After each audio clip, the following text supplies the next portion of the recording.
Hi guys, நீங்கள் கேட்டுட்டு tea cook பிஎல்எஃப்எஃப். நான் உங்கள் மின்மினி. இன்றைக்கி நம்ம பார்க்க போகிறது வந்து டைகர் மாமா தான். ஸோ நான் வளவலன்னு பேசாமல் ஸ்ட்ரைட்டாக ஸ்டோரிக்குள்ளே போயிடுறேன். ஸ்டோரிக்குள்ளே போகிறதுக்கு முன்னாடி ஒன்றே ஒன்று மட்டும் சொல்லிக்கிறேன். இதுக்கப்புறம் எப்பப்போ வீடியோ வரும்ன்றது என்னாலேயே கணிச்சு சொல்ல முடியாது. சும்மாவே என்னால் சொல்ல முடியாது. இதுக்கப்புறம் சுத்தமாக சொல்ல முடியாது. நான் எப்பப்போலாம் தனியாக இருக்கணும் அப்பப்போலாம் ரெடி பண்ணி போட ட்ரை பண்ணுறேன். சரி, இப்போ ஸ்டோரிக்குள்ளே போயிடலாம். லாஸ்ட் பார்ட் எல்லாருக்குமே ஞாபகம் இருக்கும்னு நினைக்கிறேன். ஒருவேளை ஞாபகம் இல்லைன்னா லாஸ்ட் பார்ட் போய் பார்த்துட்டு வந்துடுங்க. அதாவது டைகர் மாமா எபிசோட் 12 போய் பார்த்துட்டு வந்துடுங்க, ஓகேவா? இப்போது கண்டினியூ பண்ணிக்கலாம் லாஸ்ட் பார்ட்லேருந்து. டேவோட அப்பா டேவை அடிக்கிறாரு. டேவுக்கு ஒன்றுமே புரியல. ஒரு சைடு டேவோட அம்மா உட்காந்து அழுதுட்டுருக்காங்க, இன்னொரு சைடு ஜேகே உட்காந்து அழுதுட்டுருக்கான், இன்னொரு சைடு மின்மினி உட்காந்து அழுதுட்டுருக்கா. எதுக்குடா, என்னடா நடக்குது அப்படின்னு அவனுக்கு ஒன்றுமே புரியாமல் சுற்றி சுற்றி பார்க்குறான். அப்போ சிவா சாப்பிட்டுட்டு இருந்திருப்பான்ல. சாப்பிட்டுட்டு இவன் என்ன போய் ரொம்ப நேரம் ஆச்சு, ஆளவே காணோம் அப்படி சொல்லிட்டு சிவாவோட அம்மாவும் போகிறாங்க. அப்போது ஜிமினோட அம்மா வந்துட்டு நீங்கள் போங்க, நான் வர்றேன், ஜிமினுக்கு கால் பண்ணிட்டு வரேன் அப்படி சொல்லிட்டு போயிருப்பாங்க. ஜிமினுக்கு ஃபோன் பண்ணுறாங்க. ஜிமின் ஃபோன் அட்டன் பண்ணிவிட்டு என்னம்மா அப்படி சொல்லி கேட்குறான். ஏன்டா அப்படி நாய் விழுந்த மாதிரி விழுகிற, எங்கடா இருக்க அப்படின்னு சொல்லி கேட்குறாங்க. ஜிமினோட அம்மா, நான் வெளியே ஒரு இடத்துல வந்திருக்கேன், இப்போ என்ன உனக்கு பிரச்சனை, இப்போ எதுக்கு உனக்கு ஃபோன் பண்ணேன் அப்படின்னு சொல்லிட்டு ஒரு மாதிரி கோவமாக கேட்குறாரு. அதை ஜிமினோட அம்மா இருந்துட்டு, இப்போ எதுக்கு நீ நாய் விழுந்த மாதிரி விழுந்துக்கிட்டு இருக்கா, வள்ளின்னு குறைச்சிக்கிட்டு வர கிடக்க, மரியாதை கிளம்பி வீட்டுக்கு வா, காலிலேருந்து இன்னும் சாப்பிடாம தெரியல, வந்து தொலை அப்படி சொல்லி திட்டுறாங்க. அதுக்கு ஜிமின் வந்துட்டு, எனக்கு சோறு வேணாம் ஒன்று வேணாம், பெசாடு ஃபோனை வைங்க அப்படின்னு சொல்லி சொல்கிறான். டே சுகா தண்டா கூப்பிட சொன்னான், படுத்தாமல் வாடா, இங்கே ஏதோ பிரச்சனை போல், ஏதோ சவுண்டு கேட்டுகிட்டே இருக்குது, வாடா, வேறு போய் ரொம்ப நேரம் ஆச்சு. இது போய் ரொம்ப நேரம் ஆச்சு, பிரச்சனையா, என்னம்மா சொல்கிற அப்படி சொல்லிட்டு அவன் ஜிமின் கேட்குறான். என்ன தெரியலடா, சரி நான் போய் பார்க்குறேன், நீ கிளம்பி வா அப்படி சொல்லி சொல்கிறாங்க. அவங்க சொல்லிவிட்டு ஃபோனை கட் பண்ணுறாங்க. இப்போ அவங்களும் எல்லோரும் போன பக்கம் போகிறாங்க. அப்போ பாட்டி தான் சவுண்ட் போடுறாங்க. எதுக்குடா என் பேரனை கை வச்சுருக்கீங்கம்மா, கை வைக்கிறது நிப்பாட்டுங்களா அப்படி சொல்லிட்டு அவங்க அந்த இறக்கம் மாதிரி இருக்கும், படி மாதிரியே, அதில் இறங்கி வர்றாங்க. இறங்கி வரும்போது அப்படியே கால் வலிக்கி விடுது. நல்ல வேலை நம்ம சுகா அந்த நேரத்தில் வந்து பிடிச்சி நிப்பாட்டுறாரு. சுற்றி பார்க்குறாரு, என்னாச்சு அப்படின்ற மாதிரி. என்னடா ஆச்சு அப்படின்னு சொல்லி கேட்குறாங்க.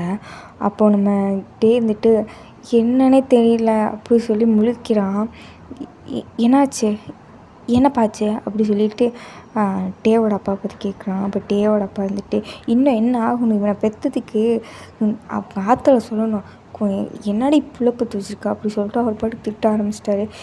என்னன்னே சொல்லாமல் எல்லோரும் பேசுனீங்கன்னா நான் என்ன நினைக்கிறது அப்படி சொல்லிட்டு டே ஒரு ஷவுத்தான் கத்துறான். அதை டேவோட அம்மா பார்த்துட்டு, உனக்கு வெக்கமா இல்லை, எதுக்கு நீ இப்படி கத்துற, ஒரு பொம்பளை பிள்ளைய போயிட்டு இப்படி நடந்திருக்க, அதுவும் நீ போய் இப்படி நடந்திருக்கேன்றதாண்டா என்னால் ஏற்றுக்கவே முடியல அப்படின்றான். என்னம்மா சொல்கிற அப்படி சொல்லிட்டு டே பார்க்குறான். இன்னும் என்னடா சொல்லணும், அங்கே பாருடா அப்படின்னு சொல்லிட்டு நம்ம மின்மினி இழுத்துட்டு வந்து, இது உனக்கு தங்கச்சி மாதிரி இருக்குது, எப்படி அவ்வளோ கேவலமான விஷயத்தை நீ பண்ண அப்படி சொல்லி கேட்குறாங்க. டேக்கு ஒன்றும் விளங்கலை, சுற்றி பார்க்குறான். ஜேகே வேற ஒரு மூலையில் உட்காந்து அழுகுறான். என்னம்மா சொல்கிற, எனக்கு புரியல அப்படின்னு சொல்லி கேட்குறான். நைட் என்னடா பண்ண, அவளை போய் என்னடா பண்ண அப்படின்னு கேட்குறாங்க.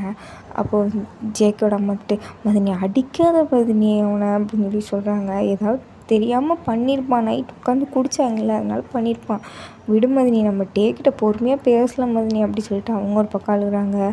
அத்தை நான் எதுவும் பண்ணலத்த, நிச்சயமாக நான் எதுவும் பண்ணலை அப்படி சொல்லி சொல்கிறான். அப்போ மின்மினி வந்துட்டு, அச்சோ நம்ம ஏதாவது பர்ஃபார்மன்ஸை போட்டாங்கன்னு, மாமா நைட்டு நீங்கள் தானே ரூமுக்கு வந்தீங்க, ரூமுக்கு வந்து என்ன இங்கே அப்படின்னு சொல்லி சொல்கிறான். அப்போ ஜேகேயோட அம்மா வந்துட்டு, சும்மா ரெடி அப்படின்னு சொல்லிட்டு அவளை 2 அடி அடிக்கிறாங்க. எல்லாம் ஒன்றால தான், அவன் தான் பண்ணானா, நீ தள்ளி விட்டு வர வேண்டியதானடி. அவங்க என்ன நினச்சிட்டாங்க, எல்லாமே முடிஞ்சிச்சுன்னு நினச்சிட்டாங்க. இந்த பிள்ளை அந்தளவுக்கு பில்டப் பண்ணி வச்சுருக்கு. அப்போ நம்ம வந்துட்டு, சத்தியமாக எனக்கு எதுவுமே ஞாபகமே இல்லை, நான் காலைல முழிச்சு வரும்போது அந்த ரூமில் இருந்தேன் அப்படி சொல்கிறான். நானும் அந்த ரூமில் இருந்தமாம்மா இருந்தேன் அப்படி சொல்லிட்டு அவனும் ஒரு மாதிரி பாவமாக சொல்கிறான். இதை கேட்டுட்டு டேவோட அப்பா தலையிலே அடிச்சுட்டு அழுகுறாரு. அப்போ பக்கத்தில் போய்ட்டு, அப்பா சத்தியமாக நான் எதுவும் பண்ணலப்பா, அப்பா இங்கே பாருப்பா, நான் பண்ணியிருப்பேனாப்பா, நீ நம்புப்பா ப்ளீஸ்ப்பா அப்படின்றான். அவங்க அப்பா அழுதுட்டு இருக்காரு. இந்த பக்கம் அவங்க அம்மாட்ட வந்து, மாமா நீ நம்புமா ப்ளீஸ்மா, நான் சத்தியமாக நான் எதுவும் பண்ணலம்மா, அவள் ஏதோ தப்பாக புரிஞ்சுட்டு பேசுகிறாம்மா அப்படின்னு சொல்லி சொல்கிறாங்க. மின்மினி சார் நீ சொல்றி நான் உன்னை அப்படி பண்ணியிருப்பேனா, நான் உன்னை என்னைக்காவது அப்படி பண்ணியிருப்பேனா, யோசிச்சிருப்பேனா, சொல்லுடி அங்கே பாடி அம்மாவும் அப்பா அழுறாங்கடி, ப்ளீஸ்டி வந்து சொல்லுடி, இல்லைன்னு சொல்லுடி அப்படின்னு சொல்லி அழுறாங்க. இந்த பக்கம் ஜேகேவோட அம்மாக்கே பாவமாக இருக்குது. விடுட்டே நீ ஏதாவது நீ பண்ணியிருக்க மாட்டே, ஏதாவது போதையில் ஏதாவது பண்ணியிருப்பட்டே, விடுட்டே நீ அழுவாதட்டே அப்படின்றாங்க. நம்ம ஜேகே ஒரு பக்கம் உட்காந்து அழுதுட்ருக்காரு. அப்போ டேன்ட்டு ஜேகே நீயாச்சும் நம்புடா ப்ளீஸ்டா, சத்தியமாக நான் பண்ணலடா, எப்படா உன் தங்கச்சி போய் நான் அப்படி பண்ணுவேன், நான் ஒன்றை லவ் பண்ணுறேன்டா நான். ஜேகே அழுகாதடா, சொல்கிறத நம்புடா ப்ளீஸ்டா, என்னை நம்ப மாட்டியாடா, நீ கூட நம்ப மாட்டியாடா, ப்ளீஸ்டா அங்கே பாடா ஜேகே இங்கே பாடா அப்படி சொல்லிட்டு ஜேகேவோட சின்னலாம் பிடிச்சி பார்க்குறான். அப்போ நம்ம ஜேகே வந்துட்டு டேவோட கையை தட்டி விட்டு ரூம்க்கு ஓடுறான். அழுதுகிட்டேவும் ஜேகே அண்ணா நாங்கள் பாருண்ணா, நம்ப மாட்டேண்ணா, நம்பவும் போகிறேண்ணா, ப்ளீஸ் நான் கூப்பிட்ண்ணா, நீயாவது நம்புண்ணா. நீ அமைதியாண்ணா, அழுகாதடா மொத. நீங்கள் பார்த்தீங்களா, அவள் சின்ன பிள்ளை ஏதோ தெரியாமல் சொல்லிகிட்டு இருக்கான்னு நினைக்கிறேன், இங்கே வாடி அப்படி சொல்லி கூப்பிட்றாங்க. அப்போ மின்மின்ட்டு நான் ஒன்றும் பொய் சொல்லலை, நிஜமாவே மாமா தான் என்கிட்ட அப்படி நடந்துக்கிட்டாரு அப்படி சொல்லி சொல்கிறான். அப்போ நம்ம பாட்டி ஏண்டி எடுவிட்ட சிரிக்கி எங்கே வந்து யாரை குறை சொல்கிற, குட்டிமே அறுத்து போடுவேன் பார்த்துக்க, ஏலே இட்டு வாடா, பொம்பளை பிள்ளை மாதிரி அழுதுகிட்டு, என்ன திமிரு அவனுக்கு பொட்டச்சி, உனக்கே அவ்வளோ திமிரு இருக்கா, இங்கே வாடி, உண்மையை நான் கண்டுபிடிக்கிறேன் வாடி அப்படி சொல்லி கூப்பிடுது கிளவி. அப்போ டேவோட அம்மா வந்துட்டு இங்கே பாரு, இது என் குடும்ப விஷயம், இதுக்குள்ளே நீ தலையிட்டனா உனக்கு மரியாதை இல்லை அப்படி சொல்லி பாட்டியவே திட்டிடுறாங்க. பாட்டிக்கு ஒரு மாதிரி ஆயிடுது, அப்படியே ஒரு மாதிரி வாயடைச்சு போய் நின்றுறாங்க. அம்மா பேசுகிறது கேட்டு சிவாவோட அம்மா வந்துட்டு இடியே கோவத்தில் இருக்கேன்னு புரியுது, அதுக்காக இப்படியா வார்த்தையை விடுவேன், பெரியவங்க இல்லையா அப்படின்னு சொல்லி சொல்கிறாங்க. அப்போ டேவோட அம்மா வந்துட்டு நீ என் இடத்துல இருந்துருந்தானே உனக்கு தெரிஞ்சிருக்கும் என் வலியும் வேதனையும், பிள்ளையை பொறுத்து அருமையாக நம்ம வளர்த்துட்டு இன்றைக்கி எப்படி ஒரு பேருக்கு ஆளாக்கி விட்ருக்கான் பாரு. 4 பேர்த்துக்கு வெளியே தெரிஞ்சுன்னா நம்ம குடும்பத்தை எவ்வளோ கேவலமாக பேசுவாங்க, இப்படி செல்லம் கொடுத்து நானே கெடுத்துட்டேனே அப்படி சொல்லி தலையில் அடித்து அழுதுட்ருக்காங்க. அப்போ சிவாவுக்கு தான் செம்மையாக கோவம் வந்து இருங்க தேவையில்லாமல் எதுவும் பேசக்கூடாது, எதுவும் தெரியாமல் பேசக்கூடாது, இங்கே வாடி அப்படி சொல்லிவிட்டு மறுபடியும் கூப்பிட்டு நல்லா யோசிச்சு சொல்லு, நீ கண்டிப்பாக அது டே தானா அப்படி சொல்லி கேட்குறாங்க. சத்தியமாக டே தான், நீங்கள் யாரும் நம்ப மாட்டீங்கன்னு சொல்லிட்டு தான் இங்கே பாருங்கள், நான் மாமாவோட செயின் கூட வச்சுருக்கேன் அப்படி சொல்லிட்டு காட்டுறான். அப்போது நம்ம டே வந்துட்டு வேமா அவனோட கழுத்தை செக் பண்ணுறான். அவன் கழுத்தில் அந்த செயின் இல்லை. நம்ம டேவோட கழுத்தை தான் எல்லாருமே அவள் காமிச்சோடனே டேவோட கழுத்தை தான் பார்க்குறாங்க. எல்லாருக்குமே தெரிஞ்சுது டேவோட நெக்கில் அந்த செயின் இல்லை அப்படி சொல்லிட்டு. அப்போ எல்லாருக்குமே கன்ஃபார்மே ஆயிடுச்சு, நம்ம டே தான் அப்படி பண்ணியிருக்கான் அப்படி சொல்லிட்டு. சிவாக்கெல்லாம் அடுத்து என்ன பேசுகிறதுன்னு தெரியல. அப்போ நம்ம டேவோட அப்பா கடுப்பாகி எந்திரிச்சு டேவை மறுபடியும் அடிக்க ஆரம்பிக்கிறாரு. நம்ம டே கதறி அழுகிற, சிவோகி அதாவது நம்புங்க நான் எதுவுமே பண்ணலை அப்படி சொல்லிட்டு. ஆனால் யாருக்குமே டே மேலே நம்பிக்கை இல்லை. ஏன்னா இவ்வளோ இதாக அவள் சொல்கிறா அப்படி சொல்லிட்டு, ஒரு பொண்ணோட விஷயம் அப்படின்றதுனால எல்லாருமே சீரியஸாக இருக்குது. அப்படியே ஒரு மாதிரி கொஞ்ச நேரம் கலவரத்துக்கு முன்னாடி அமைதியாக இருக்குது. நம்ம டே ஒரு மூலையில் உட்காந்துருக்காரு. ஜேகே அவர் ரூமில் உட்காந்துட்டு அழுதுட்டுருக்காரு. இதுக்கிடையில நம்ம ஜிமினோட அம்மா வந்து ஜிமினுக்கு கால் பண்ணியிருப்பாங்க. ஜிமின் இந்த வந்துகிட்டே இருக்கேம்மா அப்படி சொல்லி கால் சொல்லியிருந்திருப்பான் காலில். நம்ம சிவா ட்ரை பண்ணியிருப்பாரு, ஆனால் ஜிமினோட நம்பர் சுவிட்ச் ஆஃப்னே வந்திருக்கும். சொல்லி 1 மணி நேரத்துக்கு மேலாச்சு அவனை இன்னும் ஆளை காணாமே அப்படி சொல்லிட்டு யோசிச்சுட்டு இருந்திருப்பான். அவங்க அம்மா கிட்ட கேட்பா, எங்கே இருக்குன்னு சொன்னானா ஆண்டி அப்படி சொல்லிட்டு. பட் எந்த நியூஸுமே வந்திருக்காது. அப்போது நம்ம ஜாக்சனோட அம்மா தான் அவசரமாக ஓடி வராங்க. டேங்க இருக்கேடா அப்படி சொல்லிட்டு ஓடி வராங்க. அப்படியே வரும்போது படியிலே தவறி வேற விழுந்துடுறாங்க. அப்போ சிவா தான் போய் தூக்கிட்டு, அம்மா என்னாச்சும்மா அப்படி சொல்லி கேட்குறான். இந்த யாரோ ஃபோன் பண்ணாங்கடா, பேர் மட்டும் சொன்னாங்க, ஜாக்சன் ஜிமின்னு சொன்னாங்கடா, ஆனால் அடுத்து என்னமோ சொல்கிறாங்க, எனக்கு ஒன்றும் விளங்கலை, நீ கேட்டுப்பாரு அப்படி சொல்லி ஒரு மாதிரி பதட்டத்துலேயே சொல்கிறாங்க. அப்போது ஃபோனை வாங்கி சிவாப் தான் பேசுகிறாரு. சிவா தான் ஹலோ அப்படின்றாரு. ஆப்போசிட்லேருந்து, சார் நாங்கள் இந்த ஹாஸ்பிட்டல்லேருந்து பேசுகிறோம் சார், இங்கே வந்துட்டு ஜிமின் ஜாக்சன் 2 பேர் வந்து சேர்த்துருக்காங்க சார், அப்படி ஆக்சிடெண்ட் ஆகி வந்து சேர்த்துருக்காங்க அப்படி சொல்லி சொல்கிறாங்க. நம்ம சிவாவுக்கு இதை கேட்டோடனே ஒரு மாதிரி ஹார்ட் பீட்லாம் ரைஸ் ஆகுது. என்ன சொல்கிறீங்க எப்போ அப்படி சொல்லிலாம் கேட்குறான். அவங்களும் எல்லாமே டீட்டெயில்ஸ்லாம் கொடுக்குறாங்க. சிவாவோட ஃபேஸ் ரியாக்ஷன் பதட்டம்லாம் ஆகிறத பார்த்துட்டு எல்லாருமே ஒரு மாதிரியா இருக்குது. அப்போது ஜிமினோட அம்மா தான் என்னாச்சு என்னாச்சு என்னாச்சு சிவா அப்படி சொல்லி கேட்குறாங்க. சிவா வந்துட்டு ஜிமினுக்கும் ஜாக்சனுக்கும் ஆக்சிடெண்ட் ஆகிடுச்சு அப்படி சொல்லி சொல்லாமல் எல்லோரும் உட்காந்து அழுக ஆரம்பிச்சிடுறாங்க. ஐயோ என் பையனுக்கு என்னாச்சுன்னு சொல்லி ஜிமினோட அம்மா ஒரு பக்கம் அழ, அதே மாதிரி நம்ம ஜாக்சனோட அம்மாவுக்கு ஒரு பக்கம் அழ அழுது பயங்கரமாக தீர்த்துட்ருக்காங்க. இப்போ எல்லோரும் எந்த ஹாஸ்பிட்டல்னு கேட்டு அந்த ஹாஸ்பிட்டல் போகிறாங்க. ஆனால் நம்ம அதே இடத்துல உட்காந்துருக்கான். நம்ம ஜேகேவோட அப்பா எல்லாருமே அதே இடத்துல அப்படியே கல் மாதிரி உட்காந்துருக்காங்க.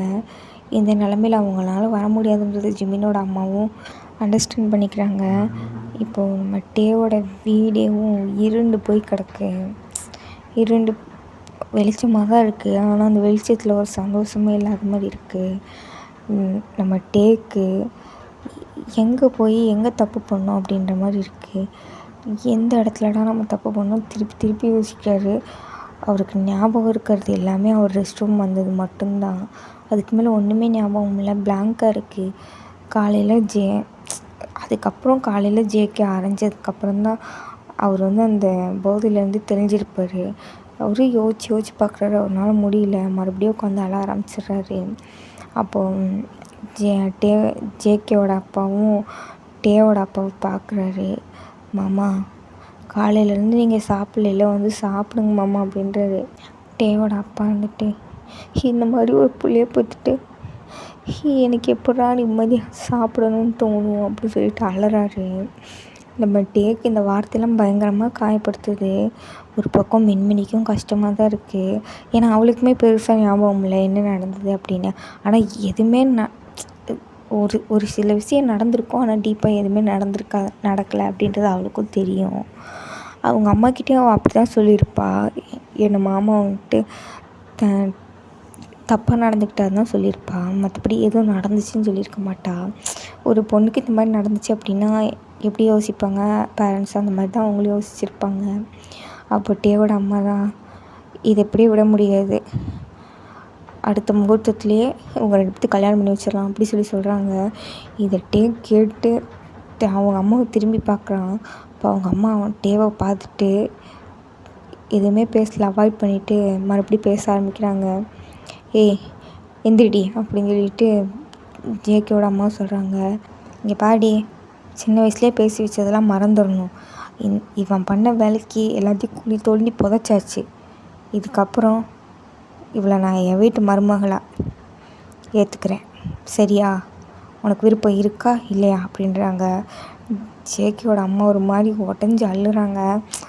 அவங்களுக்கு அவங்க வீட்டுக்கு அனுப்பணும்னு ஆசை. ஆனால் அது மின்மினியை கிடையாது. ஆல்ரெடி ஜாக்சனுக்கு வேறு மின்மினியை கட்டித்தரேன்னு சொல்லிலாம் பேசியிருந்துருப்பாங்க. ஜாக்சனோட அம்மாவுக்கும் இன்னும் எதுவுமே தெரியாது. அவங்க யோசிக்கிறாங்க. ஜேகேவோட அம்மா இங்கே பாரு, இது வெளியே தெரிஞ்சிச்சுன்னா பயங்கரமான குடும்பத்துக்கே ஒரு அசிங்கம், நம்ம தூக்கில் மாட்டி தொங்குற மாதிரி இருக்கும் 4 பேர் பேசும்போது அப்படின்ற மாதிரி அவங்க சொல்லிகிட்ருக்காங்க.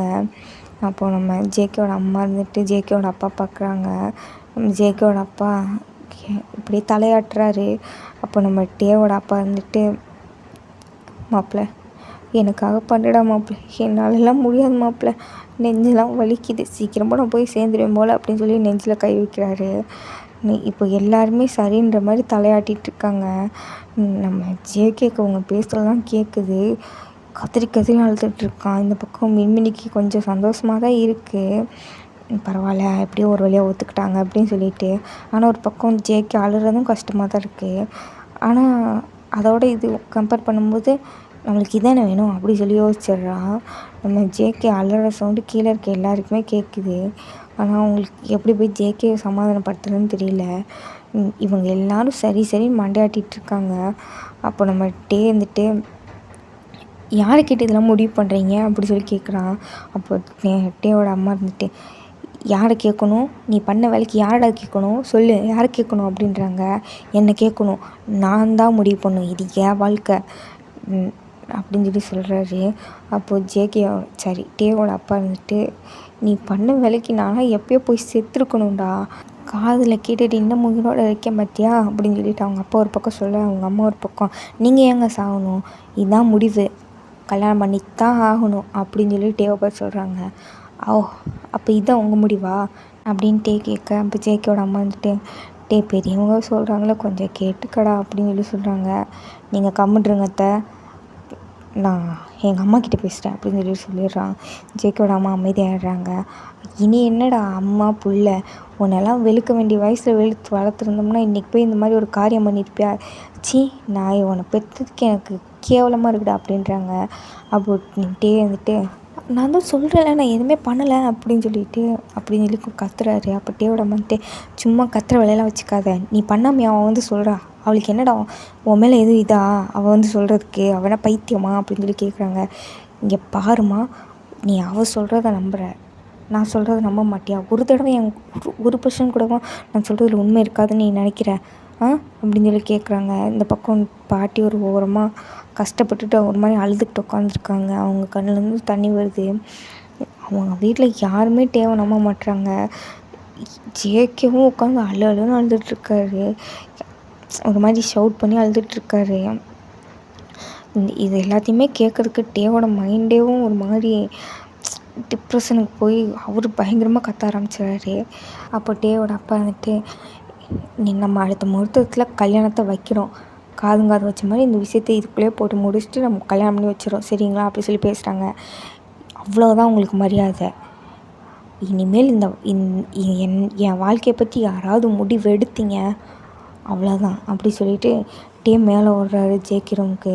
ஜேகே ரூமில் போய்ட்டு கதை தொடுறாரு. ஜேகே நீ தொடடா, கதவு ஒரு தடவை தொடடா, அல்லாதடா ப்ளீஸ்டா, எனக்காக ஒரு தடவை தொடடா அப்படி சொல்லி கத்துறாரு. ஆனால் ஜேகே உள்ளே உட்காந்த இடத்துல திரும்பி கூட பார்க்காம அழுதுட்ருக்காரு. நம்ம டேக்கு இதுக்கு மேலே பொறுமை தாங்கலை, கதவை உடச்சிட்டு உள்ளே போயிடுறாரு. உள்ளே போயிட்டு நம்ம ஜேகேவை தான் பார்க்குறாரு. ஜேகே சத்தியமாக சொல்கிறேன்டா, நம்ம காதல் மேலே சத்தியமாக சொல்கிறேன்டா, எதுவுமே பண்ணலடா, இங்கே பாருடா, என்னை நிமிர்ந்து பாருடா, என் கண்ணை பார்த்து சொல்லு, நான் அப்படி பண்ணியிருப்பேனா, நீ நம்புறியா அப்படி சொல்லி கேட்குறான். நம்ம ஜேகே நிமிர்ந்து பார்த்துட்டு எந்திரிச்சு போகிறாரு. அவர் எந்திரிச்சு போகும்போது நம்ம டேவும் எந்திரிச்சிட்டு கையை பிடிச்சிட்றாரு. ஜேகே நம்புடா, நான் எதுவுமே பண்ணலடா, நான் வந்துட்டு சொல்கிறேன்ல அப்படின்றாரு. அப்போ நம்ம ஜேகே வந்துட்டு, எதுவும் சொல்ல வேண்டாம், ரூமை விட்டு வெளியே போ அப்படின்றான். நம்ம டே வந்து ஜேகேவை இழுத்து ஹக் பண்ணிக்கிறான். எப்படி ஹக் பண்ணியிருப்பான்னா, அவன் எப்பயும் போல தான் ஹக் பண்ணியிருப்பான். ஆனால் என்ன, ஜேகேக்கு பின்னாடி வந்து ஒரு மிரர் இருக்கும், டே பார்க்குற மாதிரி அந்த மிரர் இருக்கும். ஜேகேக்கு பேக் சைடு, டேக்கு ஃப்ரண்ட் சைடில் தான் அந்த மிரர் இருக்கும். இந்த பீரோலெலாம் இருக்கும்ல அந்த மாதிரி ஒரு மிரரு. நம்ம ஜேகே வந்து அலறான், பயங்கரமாக அலறான். டேக்கு ஹக் பண்ணதுக்கப்புறம் அவனால் கட்டிப்பிடிக்கவும் முடியல, தொடவும் முடியல, விடவும் முடியல, அந்த மாதிரி இருக்கவருக்கு. நம்ம ஜேகே வந்து பேக்கப் பண்ணலை, அது நம்ம டேக்கு தெரியுது. அவனால் முடியல, ஜேகேனால் உடஞ்சி அழுதுகிட்டே இருக்காரு. அப்போ நம்ம டே வந்து மிரர் முன்னாடி எதையோ நோட் பண்ணிவிட்டு நம்ம ஜேகேவை ஒரு நிமிஷம் நல்லா இறுக்கமாக டைட்டாக ஹக் பண்ணிவிட்டு அப்படியே அந்த ஹக் பிரேக் பண்ணிவிட்டு, இனிமேல் உன் முன்னாடி நான் வரமாட்டேன் அப்படி சொல்லிட்டு போயிடுறாரு. ஆனால் நம்ம ஜேகே அந்த வார்த்தையை கேட்டுட்டு ஆல்ரெடி அழுதுட்ருக்காரு. இதுக்கப்புறம் சுத்தமாக அவனால் முடியல, கத்திரி அழுதுட்ருக்காரு. அவர் அழுகிற ஒரு சவுண்டு அந்த வீடே கேட்குது. நம்ம டே வந்துட்டு கோவமாக வெளியே வந்து கதவுலேயே கையை வச்சு ஒரு மாதிரி பஞ்ச் பண்ணிவிட்டு கீழே வர்றான். அது ஸ்டெப்ஸில் இறங்கி. அப்போ பாட்டி தான் டே அப்படின்றாங்க. பாட்டியை டே ஒரு நிமிஷம் திரும்பி பார்த்துட்டு, நீ வீட்டை விட்டு வெளியே போகிறேன்னா என்னை எங்கேயாவது கூப்பிட்டு போயிடுறியா, என்னை எங்கேயாவது போய் ஒரு அனாதை ஆசிரமத்துலையாவது சேர்த்து விட்டுறியா அப்படி சொல்லி கேட்குறாங்க. அந்த டே கேட்டுட்டு ஒரு மாதிரி ஸ்மைல் பண்ணிவிட்டு, அது அனாதை ஆசிரமம் இல்லை, முதியோர் இல்லைவா போகலாம் அப்படி சொல்லி நம்ம டே பாட்டியோட கையை பிடிச்சி இழுத்துட்டு போகிறாரு. அப்போ டேவோட அப்பா வந்துட்டு, இங்கே பாருடா, அவ்வளோதான் மரியாதை, அப்போ இந்த பொண்ணு வாழ்க்கைக்கு யார்டா பதில் சொல்வா அப்படின்னு சொல்லி கேட்குறாங்க. அப்போது நம்ம மின்மினியை பார்த்துட்டு நல்லாரு அப்படி சொல்லிவிட்டு அவர் பாட்டுக்கு போயிடுறாரு. அப்போ நம்ம டேவோட அப்பாவும் என்னென்னமோ சொல்லி தடுத்து பார்க்குறாரு. ஆனால் முடியல. நம்ம ஜேகேவோட அப்பா இருந்துட்டு, விடுங்க மாமா அவன் வந்துடுவான், எனக்கு என்னமோ டேவோட பக்கமும் யோசிச்சு பார்க்கணுன்னு தோணுதுங்க மாமா அப்படி சொல்கிறாங்க. மின்மினிக்கு வயிற்றில் புளியை கரைக்க ஆரம்பிச்சிருச்சு. நம்ம டேவோட அம்மா பயங்கரமாக வாசல் வரைக்கும் வந்து ஷவுட் பண்ணிகிட்ருக்காங்க. ஏய் நில்லுடா, பேசிகிட்டு இருக்கோம்ல, அப்போ அந்த புள்ளை யாடா கட்டிக்குவா இனிமேல் அப்படின்னு சொல்லிடுற மாதிரி கத்திட்டு இருக்காங்க. நீ என்ன வேணால் கத்தி, என் காதில் எதுவுமே விழுவாது அப்படின்ற மாதிரி நம்ம டே வந்து போக ஆரம்பிச்சிட்டாரு வெளியே. சரி ஓகேடா, நான் இந்த பாட்டு இதோட கட் பண்ணிக்கிறேன். ஏன்னா இதுக்கப்புறம் எனக்கு வந்து ரெக்கார்ட் பண்ண டைம் இல்லை. ஸோ வந்து நான் எப்பப்போலாம் டைம் கிடைக்குதோ அப்பப்போலாம் போடுறேன். ஒரு வேளை அந்த பாட்டு வந்து உங்களுக்கு மொக்கையாக இருந்த மாதிரி இருந்துச்சுன்னா இஃப் டோன்ட் மைண்ட் என்னை மன்னிச்சிடுங்க. ஏதாவது உங்களுக்கு ஒரு மாதிரியாக இருந்துச்சு அப்படின்னா அதுக்காக மன்னிச்சிடுங்க. நெக்ஸ்ட் பார்ட்டில் கண்டிப்பாக நல்லா ட்ரை பண்ணுறேன். Once again it's Minmini fix. நான் உங்கள் மின்மினி. பாய் பாய்.